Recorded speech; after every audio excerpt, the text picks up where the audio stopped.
Hey, what's up you guys? It's Zach with PCBros, and it has been quite a while since I have gotten a chair to unbox and review on this channel, and the ToastyBros have just got one in and said I can do a video on it if I build it.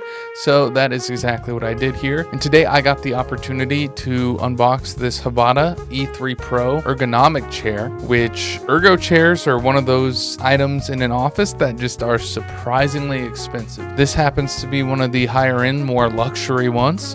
So let's see exactly what a $500 chair is like. If you've been following this channel for a while, you may have seen I have unboxed and reviewed a good variety of gaming chairs and office chairs, specifically with the state of mind of being a PC gamer.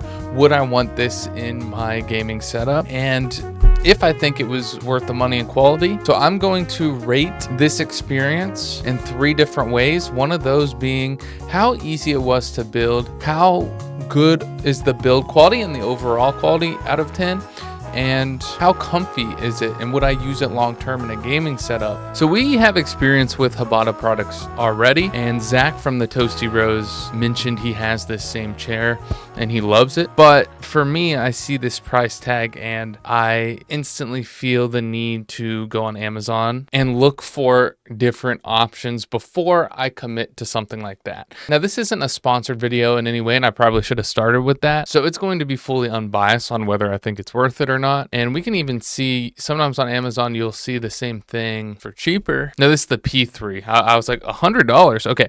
So you can find the same thing for a little bit cheaper, but there's tons of ergo chairs. I built some even on this channel, and some I didn't like that much. But I will say, when I was unboxing this and when I unbox any chair, I instantly can tell the quality, the build quality. Now, the unboxing experience wasn't anything special like a Razer gaming chair that is a similar price, but at the end of the day, the unboxing experience doesn't really matter. It's the 3 things that I mentioned before. And the first one we're going to talk about is the build. So when I was unboxing it, everything felt great. I actually really liked the quality. There's a good amount more pieces than a normal gaming chair because you have this leg rest that comes out and extended arms, and there is a lot more features on an ergo chair like this than just like a normal like leather race car looking gaming chair. I was a little intimidated at first. I was like, oh, there's going to be more pieces. This is going to take more time, but it was pretty much the exact same process of building as any chair with maybe one extra step. So the builds are extremely easy on this chair. It took me less than an hour, I think maybe 30 minutes. Unfortunately, my time lapse kind of messed up on my iPhone. Usually chairs have you start from the ground up, so building the legs, putting the wheels on, and then working your way up from there. Everything is the exact same Allen key, and there's only a few variations of screws, so it's very easy to keep track of. And the only difference is the armrest has this little extension right here that you put into it that makes it feels like you have more space in the chair, which is really nice. And then of course you have that like back rest that like hugs around you, which is extremely nice. So overall, the rating for the build, I would give like an 8 out of 10. The directions don't look the best as I've seen in some chair builds, but everything was still extremely easy, so I wouldn't really go lower than that. So if you have an issue with building things and like to make sure it's going to be as easy as possible, this one is pretty easy. The quality, like I mentioned before, when I was taking the parts out of the box, I noticed how high quality everything actually felt. You sit in this chair and it actually feels really good. Almost everything can adjust from the lean back in the recliner to the leg rest. The arms adjust in a lot of different ways. You got the headrest.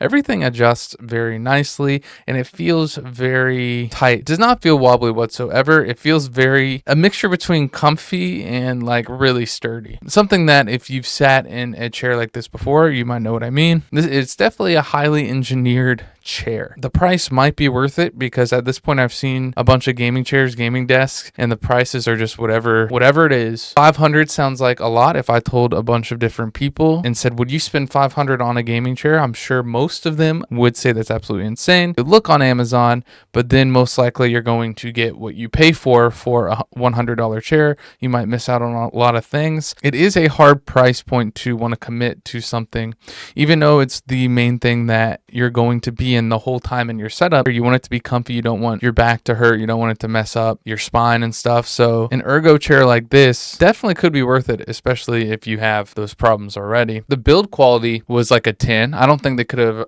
improved on anything. That leads us to the comfortability. Again, this chair has so many adjustments. You can even adjust these two lumbar things on the side to have it hug your side. Everything felt pretty fantastic. And when you have the leg rest up, you can only imagine how comfy that is. And you spent $500 on a chair at this point. So imagine spending another $800 on an OLED monitor and you have your $3,000 PC, and just imagine you have this like the sickest gaming room ever, right? At that point, you're living good. You got the lumbar support you spent $500 on. You got the flexi spot, standing desk, 3 monitors.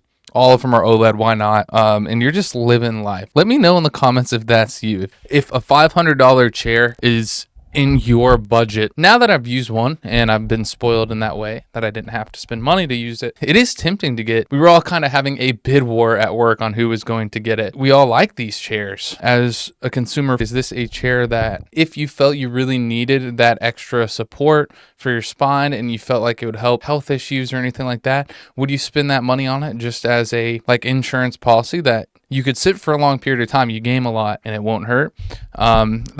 That's what I want to know, is how many people actually buy these. So yeah, comfortability was great. It was a 10 out of 10. It was one of the comfiest chairs I have sat in. But yeah, overall, this is an amazing chair. And if you're balling, this is one of the best chairs that I've unboxed and reviewed on this channel. I think I'm torn because of the price. I'm like, if this was just a bit cheaper, it'd be a no-brainer. So let me know in the comments down below, what do you think about an ergo chair being this expensive? I know it's kind of the industry standard. It's not like they're the only ones charging this, but the quality and comfort are there. So it's a hard one. Thank you all so much for watching, and I'll see you all in the next one.